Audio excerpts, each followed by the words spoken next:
Every one of them we had. So every time we tried to get out of it, we got a motherfucking Charles John Brown or Charles Manson with us. Crazy ass white boy that don't give a fuck about the system. Yep, that's right. That's right. That's right. One thing about it, motherfuckers say what they want to, but I had none of the problems out of pale people that I have out of our people. That's right. As far as when I say shit, look, I'm at work. Motherfucker came and asked me a question and I gave him an answer. He told me I didn't know what I was talking about. Went to the other end of the line, asked the pale face, right? The pale face said, I don't know, but I can find out for you. Pale face came and asked me for the answer. I get it. No, this is the real shit. This really happened. I answered the pale face. The pale face go back and tell my man the same shit I told him earlier. And he came back to me and said, you know what, you was right. I said, how you know? He said, so-and-so told me. I said, you know, he came and got the answer from me. No, he didn't. No, he didn't. He didn't get the answer from me. I said, go ask him. But the whole thing is, if it didn't come out the pale face, they didn't want to believe it. Yeah, that's what Bob said. Go ahead. So now you got the pale faces teaching the classes, telling you there was no such thing as white people before 1642 or some shit, 92 or something. Anyway, and then you got another one saying that if you think that you're gonna continuously disrespect these people, you're gonna be begging for their genetics. You know what I'm saying? So the list of things goes on and on. The pale face telling everybody the same thing I'm telling them, but they'd rather hear it come from them because now they can believe it because Whitey said it. Right? And they don't even know that the white man ain't even white. That's right. It's a status in law, the same as the black man ain't even black. It's a status in law. Not only is it a status in law, it tells you a definite, distinct group of people that fall under each classification. And under free white persons in law, it's an Englishman, a Moor, right? So, and some more shit. And then under black, you know, it just gives a physical description of the people. That they don't want to know who they is. They don't want to know they was wearing feathers. Fuck your feathers. I want my feathers. That's for all the righteous Moors. That's not to take it personally. It's just that I'm not a Moor. I want my feathers. Fellas up. We want to thank you, Brother Rod, for coming out, man. This right here was another classic, another banger, Young Elder Gang. Like I say, we dropped the Brother Rod Hayes Cash App in the links if you want to show him some love, because man, he put in his work. We're gonna build off of this right here, though. We're gonna build off of this. So like I said, man, hit that like, hit that subscribe button before y'all get out of here if you ain't subscribed to the page. And like I say, hit the bell. And if you don't receive something from us every day, come back and check. We're gonna get you back on Brother Rod sometime this week. So let me know when you're free again. We'll do another one, because this right here was hot. This right here was like, it's like it's like the big mama energy, the ancestors. Cause a lot of that stuff, when you be talking, I'll be like, man, there's no way he can know that, because like it's like the ancestors is talking through him. Because you be going as it's like you be going as you go. It's like you be you be imagining it as you go, and the divine truth come to you as you talking, and it just flow out of you. It just flow out of you, and you make all the connections as you go. And it's like you got like a set amount of information, but it's like I can feel the energy of the ancestors talking through you and telling you certain things to say, make that connection, tell them about that, tell them about this, make that connection. I can hear Big Mama voice telling it, saying it, man. So hey, we about to get up out of here, man. This is another banger. Yeah, share it on your YouTube, share it on your Facebook, Instagram. You know what I'm saying? We about to get up out of here. Islam, peace, hotel, shalom alaikum, assalamu alaikum.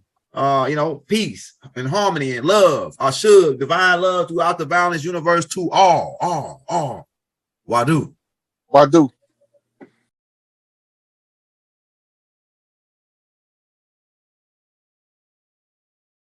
Stand up, because if they do, these motherfuckers in trouble. These imposters about to get the business. And then I'm starting to see people that's talking to somebody like Kanye, and he's dragging out the motherfuckers, and when it looked like he's dragging out pale faces, Yeah. They Yeah. backing up, talking about, wait a minute, we ain't the ones. He's like, hold on. It's them niggas over there that's he's standing right there next to you, that nigga. Yep. Yep. Yep. Gotta be careful. It's that That's nigga why right the commissioner of the NBA was like, Kyrie ain't anti-Semitic. He know who them niggas is. there. When you first said that, man, I was like, it makes so much sense. And I started seeing the people in my life that I was like, these are definitely some Enlil's children. Like every time they came around, it was negativity or a fight or something else. It just always kept us down, always brought the vibration down, bro. I was like, how, bro? Yeah, man, it's some real stuff, man. I'm ready to bring everybody out, though. You know, every single evil motherfucker on the planet. I'm ready to get rid of them, man. However I can do it in my form. I just be hoping motherfuckers don't ask me for some shit called compassion. Yeah, I know, man. Because they got the same amount of compassion from me coming that they gave to my people when they was doing that bullshit to them and lying to them, misleading them and trying to steal their shit. So I got the same amount of compassion. I'm just matching energy with them motherfuckers. That's right, man. I'm just gonna treat them the way they treated us, and it's not personal. It's just family business. I live with my heart, man. But you know, like you say, I'm with the shit. Some people got to get the shits. You know, our kids are getting taken all the time. Our women are being raped. Our men are in jail. This is some bullshit. Yeah, look, I got no compassion. I found this from living life. I can't deal with the people I love the same way I deal with the sociopath that came to kill us. Yeah. Yep. I have to put people in a proper category and treat them accordingly in order to not mistreat anybody who don't deserve mistreatment. Oh, man. No. Hell no. I don't care what they want to tell us to do. Be nice. Hell no, bro. You deserve that shit. My mama told me a long time ago, as long as I'm in the position to right, I can't lose. Mm-hmm. And ever since I've been in the position to right, every fight I win that motherfucker. Yep. I come out on top. Out on top. Yep. Right. To change the subject a little bit, shadow work, man. You know, what's some things that we could be doing right now in a shadow work aspect that you feel gets results faster? You know, got a lot of people asking me what I could do or what we could do, and I know you did one. It's the easiest starter kit for anybody starting, because once you use this method, it's going to make you automatically do your shadow work till you done. All right. Whenever you see a motherfucker and you say to yourself, I can't stand that motherfucker always doing, make sure that you don't do that. Whatever it is that make you not like them, ask yourself the question using the science of self-talk. Yeah. All right. Right. I found out a long time ago, I used to hate for motherfuckers that when you ask them something, they don't answer you. Mm-hmm. And then I thought about it. When motherfuckers ask me for the question and I know they're not going to receive the right answer, I won't answer them. Yeah. And so I had to stop being angry at people that I ask shit that don't answer. Gotcha. As soon as I did that, now I don't run across those people anymore. Yeah, you don't even attract the energy anymore, huh? Nope, that energy is out of my lane. Got you. Yeah, I remember one time you talked about doing the mirror work where you look at somebody and see that person in the mirror. You want to know who I picked? I picked Enlil's bitch ass. That video that you showed where he is walking around in Africa, you know, light skin and supposedly doing these miracles while this other woman is over here whipping these people, crazy as shit. And you know, I have, you know, went through some trials and tribulations, recently divorced. It's, you know, it's been about a year. And you know, I tried different things, but when I heard you say that, man, it might be several centuries from now, but I'm powerful and I'm coming. But I looked at him, and that's when I started doing that shadow work, that mirror work. So I appreciate it, man, because after that day, I know for a fact I'm a much better person. Way better person. you being recently divorced, your greatest accomplishment is to be able to develop a functional communication with your ex-wife. Yeah, we're there finally. Yeah. Yeah. Because once you do that, that's the level of maturity you need to be for the benefit of the children. Yeah, it was tough, man. You know, I wasn't the one that wanted or anything like that, so it was never negative. But it was hard to be around her. Yeah. And now, it's, hey, how you doing? We're smiling, and I've moved on, and she's happy, which is great. I'm happy, which is amazing. But yeah, it came with that mirror work, man. A lot of people don't like using the mirror, but finding the opposite of you and somebody, I had one guy say, I don't like anybody. I was like, there's somebody. I went intergalactic on mine, but there's somebody out there. So here's one for the children. Okay. Since we're on the topic. Whenever you read a story to a child, whoever the hero is in the story, tell them that's the role they playing. Okay. This is a self-confidence building exercises from parent to child. Every story he read, if he read the Bible, he Jesus. All right. Right? If he reads Superman, he's Superman. Yeah. Right?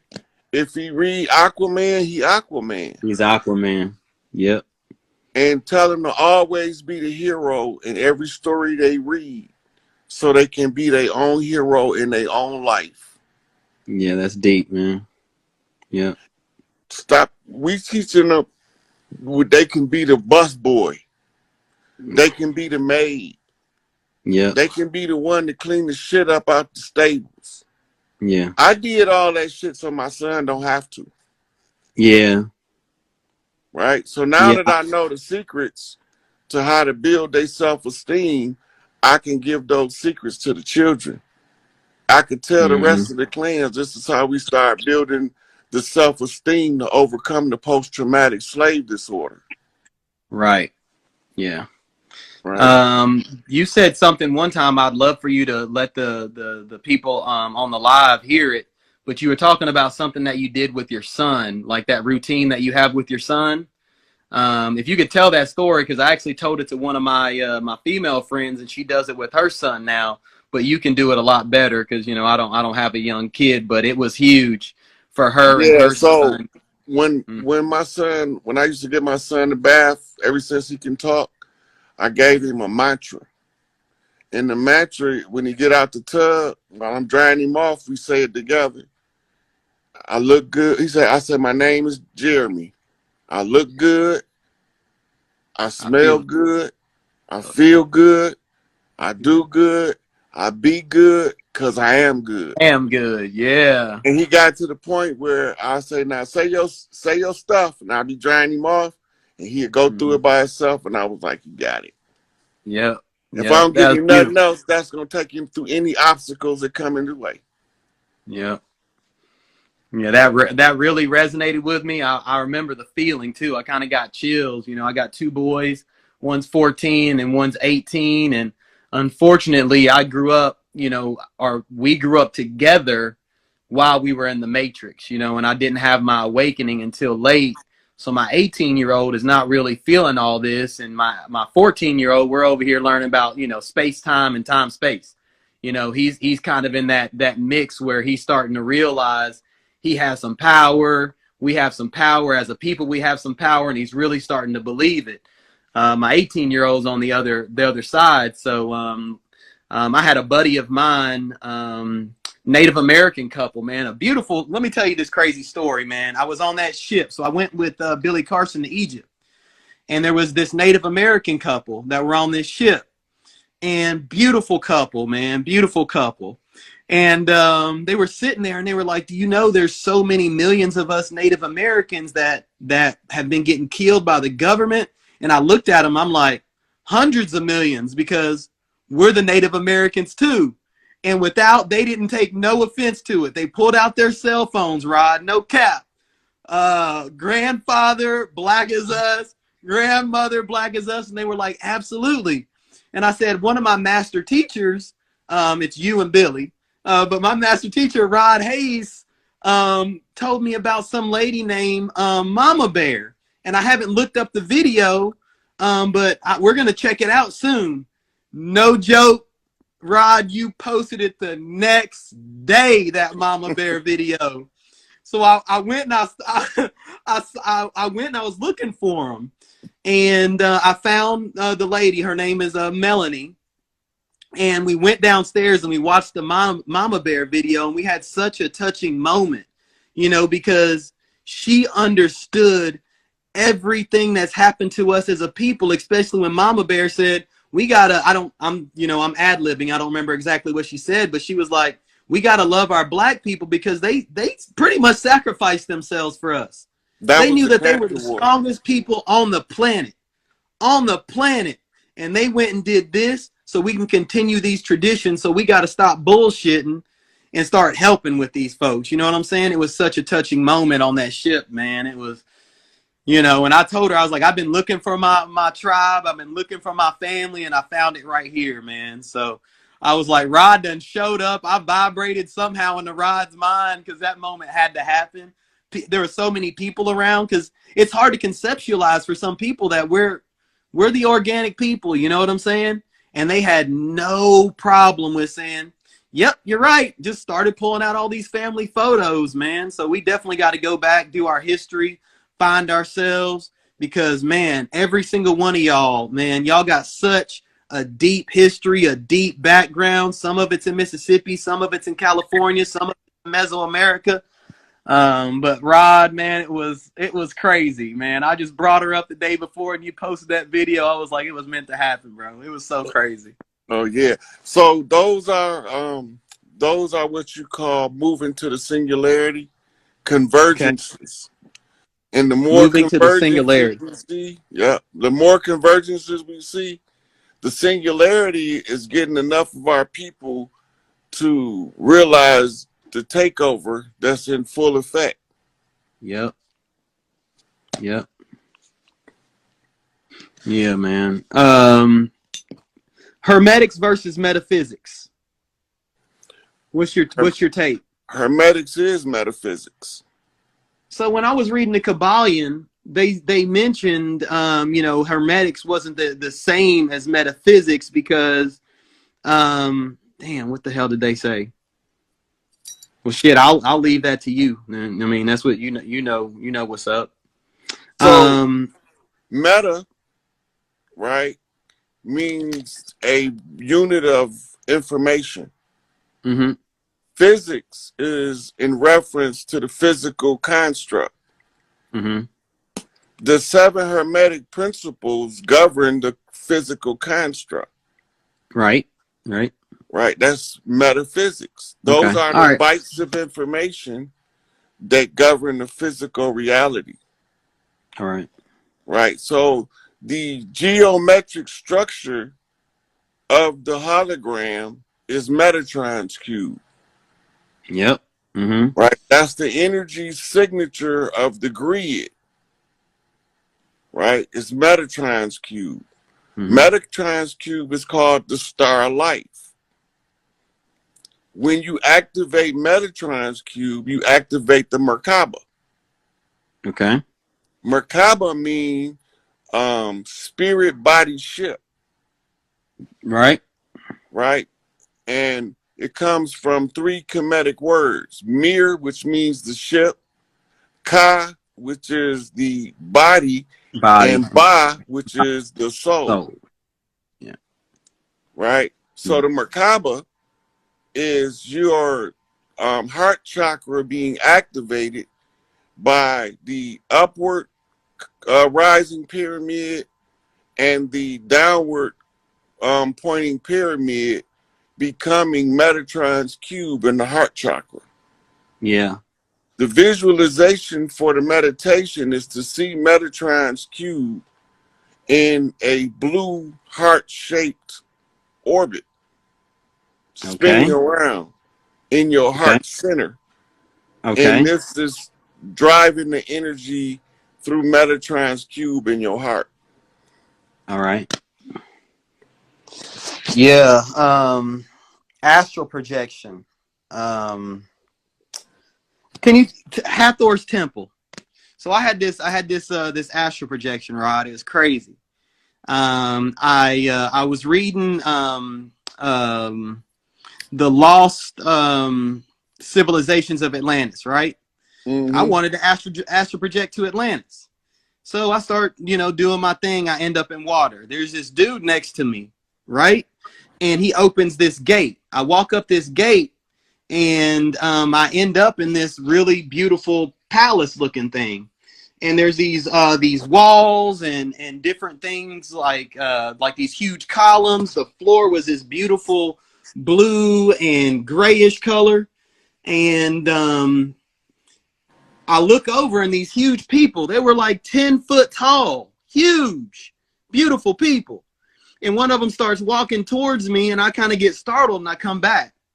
Well, I go on this trip to Egypt, and we end up at Hathor's temple. It was Hathor's temple. Do you know anything about Hathor's temple? Because I felt like that was way further back in time than what I saw on Wikipedia or some shit saying it was built around or started being built around 1800 BC. But so I didn't feel like that. They changed all of the dates. Okay. By giving us what's called New Kingdom Egypt and Old Kingdom Egypt. Oh shit. In the most of what's over there is approximately 30,000 years old. Even the Hathor's temple, huh? The whole Tamaray, the 3 cities, was replicas of 3 cities over here. I believe that. Yep. So those 3 cities is Heliopolis is the city of the sun. That's Los Angeles. Okay. Then you have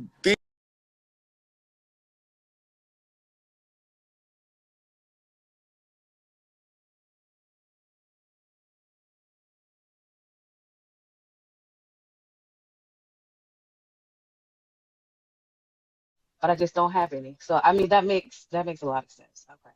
That makes a whole lot of sense. Okay. Right. Because that came up